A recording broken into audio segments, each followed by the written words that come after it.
নমস্কাৰ ছাত্ৰ ছাত্ৰীসকল ই কক্সাৰ ক্লাছলৈ মই পল্লৱী পাঠকে তোমালোক সকলোকে স্বাগতম জনাইছো আজি আমি আলোচনা কৰিবলৈ লৈছো অষ্টম শ্ৰেণীৰ বিজ্ঞানৰ পাঠ শব্দ পাঠৰ কিছু কথা অৱশ্যে ইয়াৰ আগৰ ভিডিঅ'টোত আমি আলোচনা কৰিলোৱে আহা আজি আমি ইয়াৰ পিছৰ অংশটি আলোচনা কৰো আজি আমি আলোচনা কৰিম মানুহে সৃষ্টি কৰা শব্দ আমিওটো শব্দ সৃষ্টি কৰিছো নহয় জানো আমাৰ বাৰু দেশৰ পৰা শব্দবোৰ কৰ পৰা সৃষ্টি হৈছে আহাচোন আমি আজি আলোচনা কৰো মানুহৰ ক্ষেত্ৰত স্বৰ কক্ষ বা ভয়েস বক্স বা স্বৰ যন্ত্ৰ লাৰিংস বুলি কোৱা হয় আদি দ্বাৰা শব্দৰ সৃষ্টি হয় ই বায়ুনলীৰ ওপৰ অংশত অৱস্থিত স্বৰ কক্ষ বা স্বৰ যন্ত্ৰৰ ইপাৰ হিপাৰ হোৱাকৈ দুডাল স্বৰ তন্ত্ৰী যাক আমি ভোকেল কৰ্ড বুলি কওঁ এনেদৰে টান খাই থাকে যে ইয়াৰ মাজেৰে বায়ু যাব পৰাকৈ এটা ঠেক ছিদ্ৰৰ সৃষ্টি হয় ইয়াতে দেখুৱা হৈছে ইয়াতে আৰু এই যে ছিদ্ৰটো সৃষ্টি হয় হাওফাওৱেদি ছিদ্ৰৰ মাজেৰে বায়ু জোৰেৰে ঠেলি পঠিয়ালে স্বৰতন্ত্ৰী কঁপিবলৈ ধৰে আৰু শব্দৰ সৃষ্টি হয় স্বৰতন্ত্ৰীৰ সৈতে সংলগ্ন মাংসপেশীয়ে নলী দুডাল টান বা ঢিলা কৰিব পাৰে স্বৰতন্ত্ৰী টান আৰু পাতল হৈ থাকিলে সৃষ্টি হোৱা মাতৰ গুণগুণ স্বৰতন্ত্ৰী ঢিলা আৰু শকত হৈ থাকিলে সৃষ্টি হোৱা মাততকৈ কি হয় পৃথক হয় কথাখিনি মনত ৰাখিবা পুৰুষৰ স্বৰতন্ত্ৰী প্ৰায় 20 মিলিমিটাৰ দীঘল হয় আৰু পুৰুষৰ তুলনাত মহিলাৰ স্বৰতন্ত্ৰী প্ৰায় 5 মিলিমিটাৰ চুটি হয় মানে পুৰুষতকৈ 5 মিলিমিটাৰ চুটি হয় এই যে স্বৰতন্ত্ৰীটো যে দীঘল আৰু চুটি হয় তাৰ কাৰণে কি হয় ল'ৰা ছোৱালীৰ স্বৰতন্ত্ৰী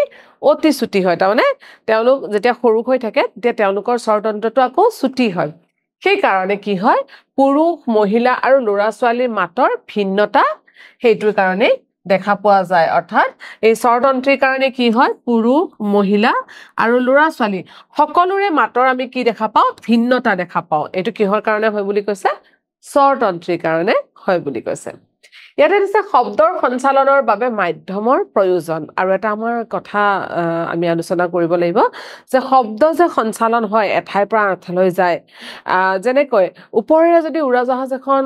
উৰি যায় আমি কিন্তু শব্দটো শুনা পাওঁ হয়নে কিন্তু উৰাজাহাজখন আমাৰ পৰা বহুত দূৰত থাকে ঠিক একে ধৰণে দূৰত যদি আমাৰ কোনোবা বন্ধু বা আত্মীয় কোনোবা থাকে আমি যদি অকমান চিঞৰি মাতো তেওঁ শুনা পায় নহয় জানো গতিকে শব্দৰ সঞ্চালনো হয় এঠাইৰ পৰা আনঠাইলৈ এতিয়া এই শব্দৰ সঞ্চালনটো কেতিয়া হয় কি ধৰণে হয় আৰু ইয়াৰ কাৰণে মাধ্যমৰ প্ৰয়োজন হয়নে আমি আলোচনা কৰো কম্পনশীল শৰীৰৰ কম্পনৰ দ্বাৰা শব্দ উৎপন্ন হয় ইতিমধ্যে আমি আলোচনা কৰিছোৱে কম্পন উৎপন্ন কৰিবলৈ আমাক এটা বস্তুগত মাধ্যমৰ প্ৰয়োজন আমাক এটা কিন্তু মাধ্যম লাগিবই গতিকে আমি ক'ব পাৰো যে শব্দৰ প্ৰসাৰণৰ বাবে বস্তুগত মাধ্যমৰ প্ৰয়োজন হয় আৰু এই কথা প্ৰমাণ কৰিবলৈ আমি এটা কাৰ্য সম্পাদন কৰো হা অকমান চিত্ৰটো মন কৰা ইয়াতে দিয়া আছে যে এটা গ্লাস বা এনেকুৱা কন্টেইনাৰ এটা আমাৰ সেলফোন এটা ভৰাই থোৱা হৈছে হয়নে তাৰ পিছত যদি আমি ঘৰত এইটো কৰিবলৈ যাও এটা সেলফোন ভৰাই থোৱা হৈছে নহয়নে এতিয়া যদি তোমালোকে এই পৰীক্ষাটো ঘৰত কৰি চাব বিচাৰা ক্ৰিয়াকলাপটো কৰি চাব বিচাৰা তোমালোকে এটা কাম কৰিব পাৰা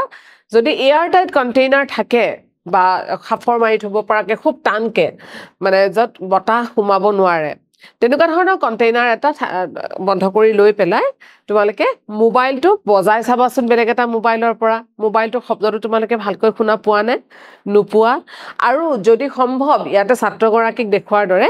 গ্লাছটো কিবা এটা ভৰাই যদি গ্লাছটো আমি মুখেৰে লৈ পেলাই গোটেই বায়ুখিনি তাৰ গ্লাছৰ বায়ুখিনি উলিয়াই দিও আকৌ যদি তাৰ পিছত মোবাইলটো আমি বজাব পৰাকে সম্ভৱ হয় তেতিয়া আমি মোবাইলৰ শব্দটো পাম নে নাই এই পৰীক্ষাটো কৰি চালে তোমালোকে দেখিবা যে যদি আমি গ্লাছটোৰ ক্ষেত্ৰত গোটেইখিনি বায়ু শূন্য কৰিব পাৰো তেনেহলে কিন্তু আমি শব্দটো বাহিৰলৈ শুনা নাপাম যেতিয়া এটা পাত্ৰৰ পৰা বায়ু সম্পূৰ্ণৰূপে আঁতৰাই নিয়া হয় তেতিয়া পাত্ৰটো কি হৈ যায় বায়ু শূন্য অৱস্থা আমি ভেকুৱাম বুলি কওঁ বায়ু শূন্য অৱস্থাৰ সৃষ্টি হয় আৰু এই কাৰ্যকলাপৰ পৰা আমি এটা কথাৰ সিদ্ধান্তত উপনীত হ'ব পাৰো যে শব্দৰ প্ৰসাৰণৰ বাবে বস্তুগত মাধ্যমৰ প্ৰয়োজন হয় শব্দ শূন্যতাৰ মাজেৰে প্ৰসাৰিত হ'ব নোৱাৰে এই দুটা কথা কিন্তু আমি মনত ৰাখিব লাগিব অৰ্থাৎ শব্দ প্ৰসাৰণ হ'বৰ কাৰণে আমাৰ বা সঞ্চালন হ'বৰ কাৰণে এটা আমাক মাধ্যমৰ প্ৰয়োজন হ'বই মাধ্যম নহ'লে কিন্তু শব্দ সঞ্চালন হ'ব নোৱাৰে আমি জানো যে শব্দ বায়ুৰ মাজেৰে যাত্ৰা কৰিব পাৰে অকমান আগতে মই তোমালোকক ক'লোৱে নহয় যে ওপৰেৰে যেতিয়া উৰাজাহাজখন উৰি যায় আমি ইমান ওপৰত থাকিলেও কিন্তু শব্দটো শুনা পাওঁ গতিকে এই উৰাজাহাজৰ শব্দটো কিহেৰে আহিছে আমাৰ ওচৰলৈ আমাৰ কাণলৈ বায়ুৰ জৰিয়তে আহিছে গতিকে বায়ুৰ মাজেদি শব্দ সঞ্চালন হয়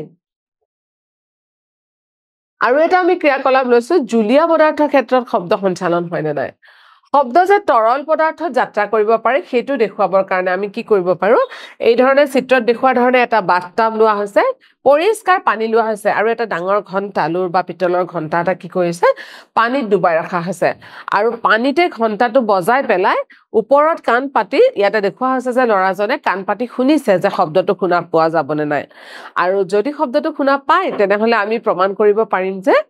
পানী বা তৰল পদাৰ্থৰ মাজেৰেও কিন্তু শব্দ সঞ্চালন হয় আৰু এই ক্ৰিয়াকলাপটো দেখা পোৱা যায় যে ছাত্ৰগৰাকীয়ে কিন্তু সেই টিলিঙা বা ঘণ্টাটো যিটো আছিলে তাৰ মাতটো কিন্তু শুনা পাইছে গতিকে আমি কি সিদ্ধান্তত উপনীত হ'ব পাৰো যে তৰল পদাৰ্থৰ মাজেৰেও কিন্তু শব্দ সঞ্চালন হয় এবাৰ আৰু এটা আহিছো শব্দ কঠিন পদাৰ্থৰ মাজেৰে যাত্ৰা কৰিব পাৰে বুলি দেখুওৱা অৰ্থাৎ আমি প্ৰমাণ কৰিব লাগে এতিয়া এইটো এটা আৰু এটা ক্ৰিয়াকলাপ ইয়াতে আমাৰ দেখা পোৱা গৈছে দুগৰাকী ছাত্ৰ সৰু সৰু দুগৰাকী ছাত্ৰ আৰু এডাল মিটাৰ স্কেল এডাল লৈছে মিটাৰ স্কেলডাল কিহৰ হয় ধাতুৰ মিটাৰ স্কেল লৈছে আৰু এজন ছাত্ৰক দেখুওৱা হৈছে যে এগৰাকী ছাত্ৰই কাণত শুনিছে আৰু আনগৰাকী ছাত্ৰই ইটো মূৰত কি কৰিছে শব্দৰ সৃষ্টি কৰিবলৈ চেষ্টা কৰিছে আৰু যদি শব্দটো ছাত্ৰগৰাকীয়ে শুনা পাইছে এই ধাতুত আঘাত কৰাৰ পিছত যেটো শব্দ উৎপন্ন হৈছিলে সেই শব্দগৰাকী ছাত্ৰজনে তেওঁৰ কাণত দিওতে শুনা পায় অৰ্থাৎ এইটোৱে কি প্ৰমাণ কৰে যে ধাতু বা কঠিন পদাৰ্থৰ মাজেৰে কিন্তু শব্দ সঞ্চালিত হয় একেটা পৰীক্ষা শব্দ গোটা পদাৰ্থৰ মাজেৰে সঞ্চালিত হ'ব পাৰে নে ছাত্ৰ এগৰাকীয়ে কাণ পাতি এখন টেবুল এখনত তেওঁ কাণ পাতি শুনিছে আৰু আনটো মূৰত ছাত্ৰগৰাকীয়ে টেবুলখনত আঘাত কৰি কিছু শব্দৰ সৃষ্টি কৰিছে যদি ছাত্ৰগৰাকীয়ে কাণ পাতি যেহেতু শুনা পায় আমি এইটোও ক'ব পাৰো যে কঠিন পদাৰ্থৰ মাজেৰেও কিন্তু শব্দ সঞ্চালন হয় আগবাঢ়িছো আমি বিচাৰটোলে এই কাৰ্যকলাপৰ পৰা আমি এই সিদ্ধান্তত উপনীত হ'ব পাৰো যে সিদ্ধান্তকেইটা আমি অকমান মন দি শুনিম শব্দই কঠিন পদাৰ্থৰ মাজেৰে যিকোনো কঠিন পদাৰ্থৰ মাজেৰে যাত্ৰা কৰিব পাৰে কিন্তু বায়ুতকৈও বেছি বেগেৰে যাত্ৰা কৰে শব্দই তাৰৰ মাজেৰে যাত্ৰা কৰিব পাৰে আৰু এটা ক্ৰিয়াকলাপৰ মাজেৰে এই কাৰ্যটো আমি বুজি দিওঁ শব্দই তাৰৰ মাজেদিও পাৰে এই চিত্ৰটোলৈ মন কৰাচোন তোমালোকে বাৰু সৰুতে এনেকুৱা ধৰণৰ খেল খেলি পাইছিলানে দুটা খালি টেমা বা আমি দিয়া চলাই লৈছিলো আগতে নহয় জানো আৰু এডাল কাটাৰ লোৱা হৈছে আৰু তাৰ বা খুটা লোৱা হৈছে আৰু এই ধৰণৰ সৰু কালৰ এটা টেলিফোন বনাবলৈ চেষ্টা কৰা হৈছে আৰু এই ধৰণে যেতিয়া ছাত্ৰসকলে বা তেওঁলোকে যে খেলিছে তেওঁলোকে যেতিয়া কথা কৈছে ইজনে সিজনৰ কাণলৈ গৈছে অৰ্থাৎ আমি কি প্ৰমাণ কৰিব পাৰো যে তাৰৰ মাজেৰেও শব্দ প্ৰবাহ হয় নহয় নে কম্পনশীল বস্তুৱে শব্দ উৎপন্ন কৰে আৰু ইয়াক এটা মাধ্যমত সকলো দিশলৈ কঢ়িয়াই নিয়া হয় মাধ্যমটো কি হ'ব পাৰে গেছীয় হ'ব পাৰে তৰল হ'ব পাৰে আৰু কঠিনো হ'ব পাৰে কথাখিনি মনত ৰাখিবা আগবাঢ়িছো আমি কাণেৰে শব্দ শুনো আমি যে কাণেৰে শব্দ শুনো কি ধৰণে শুনো কাণখনতনো কি ধৰণে ক্ৰিয়া কৰা হয় আমি সেইটো অকমান বুজি লওঁ আমাৰ কাণৰ বৰ্হিভাগৰ আকৃতিটো কি ধৰণৰ এটা চুপিৰ দৰে আমি জানো আমাৰ কাণখন এটা চুপিৰ দৰে হয়নে বাৰু ইয়াত প্ৰৱেশ কৰা শব্দবোৰ নলী এডালেদি ভিতৰলৈ সোমাই যায় আৰু নলীডালৰ শেষ প্ৰান্তত এখন পাতল পৰ্দা টানকৈ লাগি থাকে আৰু এই পৰ্দাখনক কি বুলি কোৱা হয় কাণমাদল বা কৰ্ণপটহ বুলি কোৱা হয় এয়াৰ ড্ৰাম ইংলিছত ইয়াক এয়াৰ ড্ৰাম বুলি কোৱা হয় আৰু আমি সাধাৰণতে কাণমাদল বা কৰ্ণপটহ বুলি কওঁ কাণৰ ড্ৰামটো টানি থোৱা ৰবৰৰ চাদৰ দৰে শব্দৰ কম্পনে কাণমাদল কপায় কাণমাদলে কাণৰ অন্তৰ্ভাগলৈ কম্পনবোৰ সঞ্চাৰিত কৰে তাৰ পৰাই মগজুলৈ সংকেত যায় আৰু আমি এনেকৈ শব্দবোৰ শুনো তাৰমানে আমি শব্দবোৰ শুনোতে কি হয় শব্দ এটা তৰংগ সৃষ্টি কৰে সেই তৰংগটো আমাৰ কাণৰ মাজেৰে কৰ্ণপটহ যিটো আছে আমাৰ তাতে খুন্দা মাৰে আৰু খুন্দা মৰাৰ লগে লগে কি হয় তাতে অন্তভাগলৈ কম্পনবোৰ সঞ্চৰিত হয় আৰু যেনেকৈ ৰবৰৰ চাদৰৰ দৰে কাণৰ ড্ৰামটো যিখন আমাৰ চাদৰখনৰ নিচিনা ড্ৰামখন থাকে সেইখন কি হৈ যায় কঁপি উঠে আৰু তাৰ পৰা আমি শব্দ শুনা পাওঁ কাণৰ ড্ৰামৰ কাম দেখুৱাবলৈ কাণত যে আমি কৈ আছো কৰ্ণপটখনত ড্ৰাম এখনত এখন পৰ্দা থকাৰ নিচিনা ইয়াতে এটা খুব সুন্দৰ এটা আমাৰ ক্ৰিয়াকলাপ এক্টিভিটি এটা দিয়া হৈছে তোমালোকে অকমান কৰি চাব পাৰা একেবাৰে সহজ টিনৰ পাত্ৰ লোৱা হৈছে তাতে এটা প্লাষ্টিকৰ পাত্ৰ হলেও হ'ব তাতে ৰাবাৰ লোৱা হৈছে বেলুন লোৱা হৈছে কাটাৰ লোৱা হৈছে ঘেঁহুৰ দানা অৰ্থাৎ এই পাত্ৰকেইটা কি কৰিছে দুমূৰ কাটি দিয়া হৈছে এটা মূৰে এনেকুৱা ৰাবাৰ বেলুন যিটো থাকে আমাৰ বেলুনৰ মুখখন দি এই এটা মূৰ ঢাকি দিয়া হৈছে আৰু ৰাবাৰ বেণ্ডেৰে টাইটকে বান্ধি দিয়া হৈছে আৰু এটা মূৰ খোলা ৰাখা হৈছে আৰু আনটো মূৰৰ ওপৰত কি কৰিছে কেইটামান ধান জাতীয়